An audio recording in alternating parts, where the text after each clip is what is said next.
In the late 90s and early 2000s, Traxxas didn't just dominate bashing RC, they rewrote it. But somewhere between the breakthroughs and the battles, things went off the rails. This is the rise and fall of Traxxas. When David Katz and Jim Jenkins released the Traxxas Cat in 1987, the hobby was a very different place than it is right now. Most RC cars existed as kits that you had to assemble yourself. And in the years after releasing the Cat, they released several other vehicles, most of which were similar vehicles to the Cat. In 1993, they also released their first monster truck, which was the Sledgehammer. However, in 1996, they really shook up the industry by releasing this, the Traxxas Rustler. And while this Rustler is definitely not modern by today's standards, it introduced a lot of things that we really hadn't seen before. This included a simple to work on plastic chassis, a strong, again for the time, geared transmission, and a simplified durable suspension layout that basically persists unchanged even today. And to get a taste of what things were like back then and before all the Traxxas controversy, let's see if we can bring this thing, which hasn't run in years, back to life. As you can see, while this stadium truck is not brand new, it's in nearly new condition, and I'm really excited to see what it can do, especially given its mechanical speed controller, which we'll take a closer look at in a minute, and its associated 27 MHz receiver, which has a built-in BEC, because the speed controller is just a servo. Hopefully controlling that will be this original Traxxas TQ transmitter, which is in awesome condition. If you've never used one of these 27 MHz radios before, you've never experienced the joy of extending this 4-foot antenna, and the heartache of forgetting to push it back down the right way and bending it when you smash it down from the top. Old school transmitters were fully proportional, just like we see today, and they have many of the same trims and adjustments, but the big difference is they ran on 27 MHz as opposed to spread spectrum 2.4 GHz. That means you had to select your channel, and if two people were on the same channel, you'd get interference, and you might get interference even if they weren't from external sources. Looking at the receiver though, I just noticed that it's missing the crystal. This is what you would populate to choose the channel you want for your receiver and transmitter. I'm pretty sure we need that, so before we go any further, let's power this up and see if it actually responds to the transmitter. Those of us that have been in the hobby for a while can now relive the joy and nostalgia of putting 8 AA batteries in the transmitter. And with those installed, will the transmitter turn on? Yep, we got a little red LED. That's a good start. And now it might be tempting just to grab a nice 7.4 volt 2-cell LiPo battery to power up the car, but I'd recommend against it, especially for starting off. Even though the voltage is similar to this genuine 7.2 volt 6-cell nickel metal hydride pack, these ESCs burn off extra energy as heat, and you're gonna get a lot more extra energy from something like this high power LiPo than you would from this old nickel metal hydride pack. Plus, this is just right for the nostalgia feeling anyway. Let's go ahead and plug this in and see if we let the smoke out.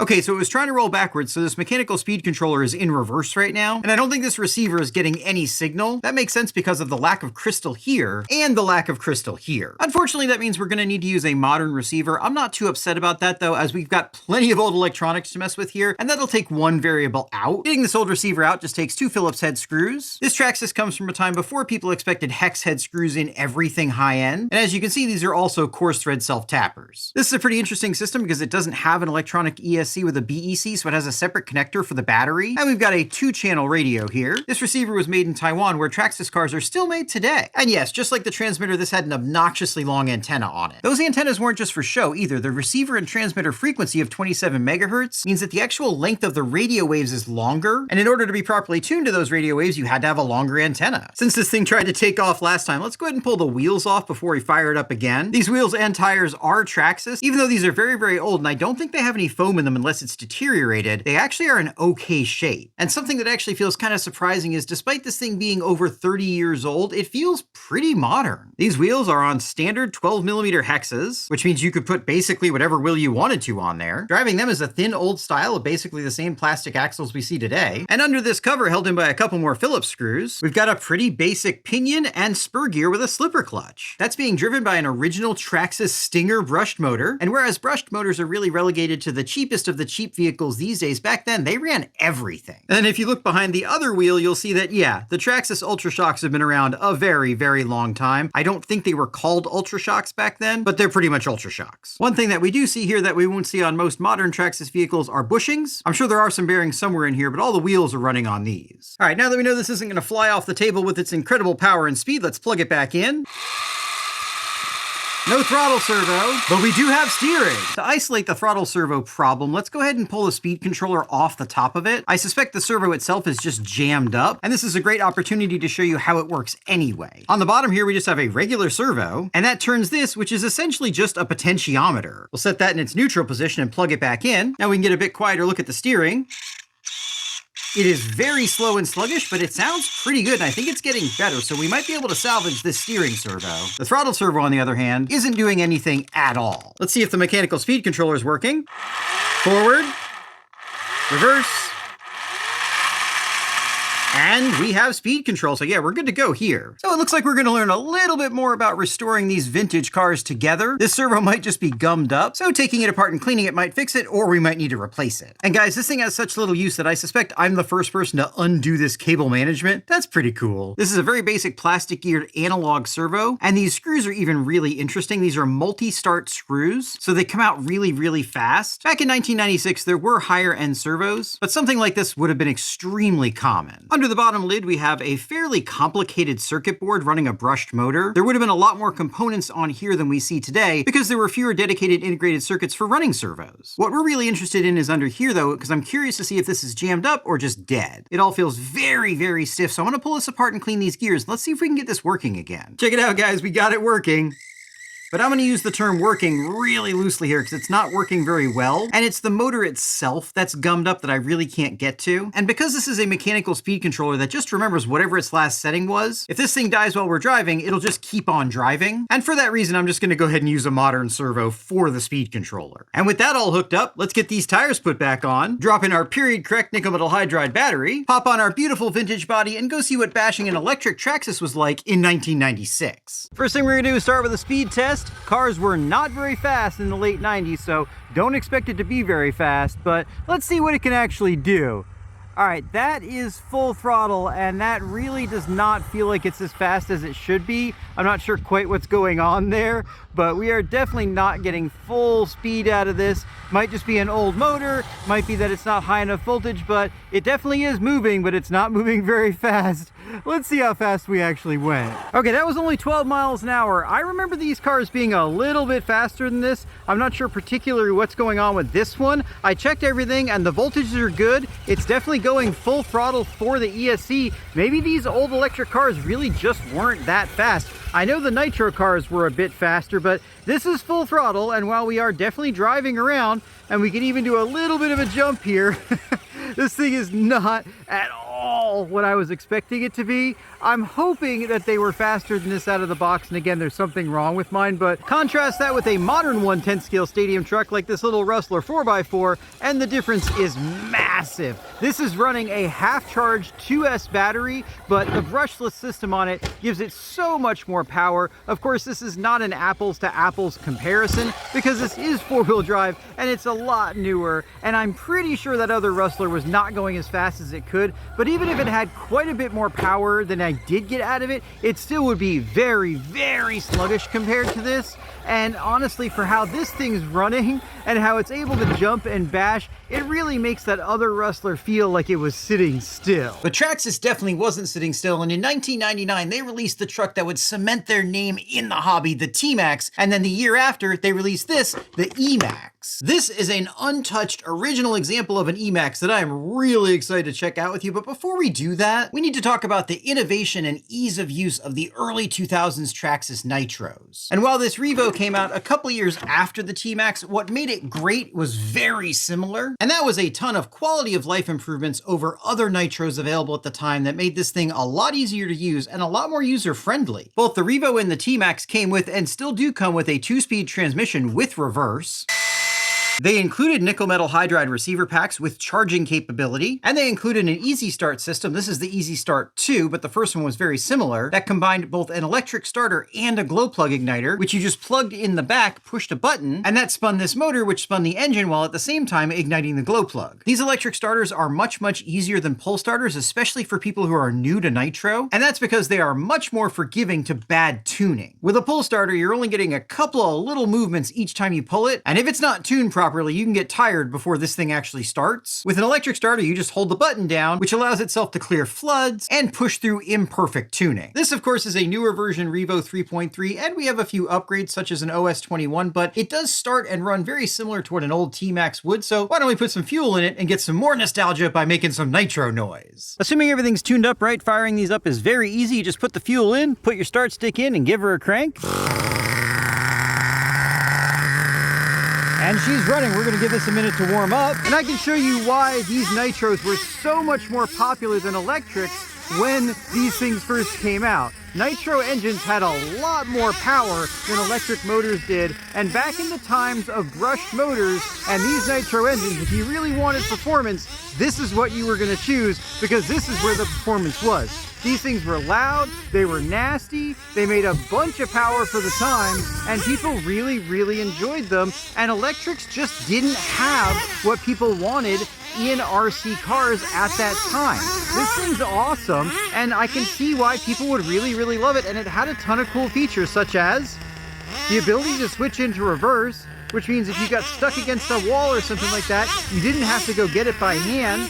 The electric start and everything makes it really, really easy to use, and it's just a very fun thing to play with, and especially when electrics were slow, had very short run times, took a long time to charge, and were heavy, this was a very, very compelling option. Of course, while Traxxas nitros like the Revo and the T-Maxx were very popular in the early 2000s, they still suffered from most of the same downsides as pretty much every other nitro. Even with a good muffler, they're loud, which means there are limited places that you can run them without getting into trouble. All this stuff gets really hot, which means it might not be appropriate for little children. You're constantly buying and dealing with hazardous chemicals like the nitro fuel itself. And overall, these are fairly complicated mechanical and electrical machines that required quite a bit of maintenance. And that's why in the early to mid 2000s, companies like Traxxas really started pushing their electric options like this twin motor E-Maxx. This very early example is built on basically the exact same chassis as the T-Maxx, though the actual chassis plate itself is plastic. And curiously, even though it's electric, this still had a 2-speed transmission. You can tell this is a very early example because this is the Traxxas VX12 ESC. And not long after they began production of these twin motor brushed E-Maxxes, they went to a Novak branded ESC because they had problems with their homemade ones. I've been really excited to get this thing running and share with you just how much performance we get out of these twin brush motors, but I have some concerns about this ESC. I couldn't find any specifications on it, and while it says 14.4 volt, I don't know what its maximum voltage is. So we're just gonna go ahead and switch over to this Quick Run 880 Dual. This is designed to run 2 brush motors. It does 2 to 4S, and it should give us plenty of performance out of these two guys. It really was cars like this, the T-Maxx, the Revo, and the E-Revo that ushered in what I would consider to be the golden age of Traxxas. At least in the US, in the 2000s up to the mid-teens, Traxxas really dominated in the basher market. Based on the numbers I was able to gather, they had up to 70% of the market share, which is pretty crazy. During that time, they released some pretty iconic cars, including the Slash, the Bandit, and at the time, the world's fastest car, the X01. However, that kind of market dominance always leaves the door open to some competition. And in 2011, a little company called Arrma released their first basher. And in my opinion, it was that competition that kind of shifted the paradigm in Traxxas from innovation to protectionism. All right, that's all wired in and looking good, but before we run it, I want to give this thing a quick once over and make sure everything looks good on it. Between 2011 and 2015, while Traxxas was releasing vehicles like the Telluride, Slash 4x4, and E-Maxx, Arrma was also very busy and they were becoming some serious competition. Here's an interesting throwback. These wheel nuts are 5/16 instead of being metric. That competition seemed to culminate in 2016 where Traxxas, instead of responding to the Arrma Nero release with innovation, they responded with a lawsuit. And while that lawsuit did have some valid claims, Arrma's parent company at the time, Hobbyco, was already in financial trouble. This resulted in Hobbyco shutting down and the Arrma brand being sold off to Horizon. Though as is very obvious with the power of hindsight, I'm not sure that sale to Horizon had the effect Traxxas was looking for. However, over the next several years, while Traxxas did do some innovation and had some pretty awesome releases, they also spent a significant amount of their time and energy patenting technologies and then preventing other companies from using those technologies. And here's a perfect example of why we go over these cars. This grub screw was loose, and if that had fallen out, it could have torn up this drive shaft, and I'm not sure we could get a replacement for it. Over the next several years, that protectionist attitude caused a lot of people to sour on the Traxxas brand. And again, while Traxxas was producing some pretty cool cars, including the XRT, a bunch of minis, the awesome feature-rich TRX4, and others, a lot of people really started to associate the Traxxas brand with lawsuits and not with RC cars. And I swear I didn't script this, guys, but both of these pinions are loose. I'm really glad I looked at this. As far as litigation goes, Traxxas does seem to have calmed down quite a bit lately, but unfortunately for them, with companies like Rustler really bursting onto the scene, the competition has not calmed down. With those pinion gears tightened up and both meshes set properly, it looks like this thing's just about ready to go, so let's go ahead and plug in a battery and see if this thing's gonna run for the first time in a long time or just let the smoke out.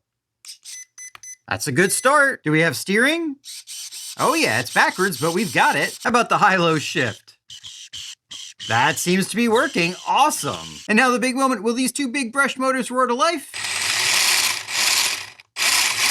Oh yeah, they're a little bit crunchy, but it sounds like they're gonna work. The last thing we need to check before we take this thing for a rip are the tires. These are classic chevron pattern. These are actually getting more popular again, and they're a really universal, very versatile pattern. These particular tires look a little bit dry, but for as old as they are, not too bad. And the wheels also appear to be in reasonable shape. If you guys have made it this far in the video, you're definitely true fans of the channel, so why don't we do a little giveaway? I want to give one of you guys the opportunity to feel the nostalgia of this E-Maxx or the original Rustler. Or if you're not into nostalgia, we've got some other options. So here in just a couple minutes, I'll tell you how to win one of them. For now though, I think this vintage beast is just about ready to go. So let's go see what the ultimate early 2000s electric basher feels like today. Of course, we're gonna start with a speed test as is tradition. We've got about a 3/4 charge 4S battery in here. I didn't want to run too high a voltage because these motors really aren't designed for it, but let's see what we can do. Hopefully we can do more than 12 miles an hour. Oh yeah, it's definitely more than 12. She's a little bit hard to control. This is an old truck though. Let's get one more pass out of it. Those two brush motors really singing, and whoa, yeah, control is definitely not this truck's strong suit, at least not at this age. I don't remember these being super awesome to control to begin with though. Oh, it sounds cool, but it's definitely not fast. Let's see just how fast that was. Bring her on in. Lots of swerve, lots of body roll, and we got an absolutely blistering 24 miles an hour. Now, of course, that's definitely going to translate to a lot more speed and controllability out here on this grass. And whereas these trucks never really were the most durable in the world, this kind of flat grass bashing is what they were really made for. And this is definitely bringing me back. My very first hobby grade vehicle was a Traxxas T-Maxx, and this is basically the same thing, just with electric motors. And yeah, this thing sounds absolutely awesome. Let's see if we can do a little bit of a jump without breaking it. These cars could break on a jump landed properly if you weren't careful. Oh yeah, she's got it though.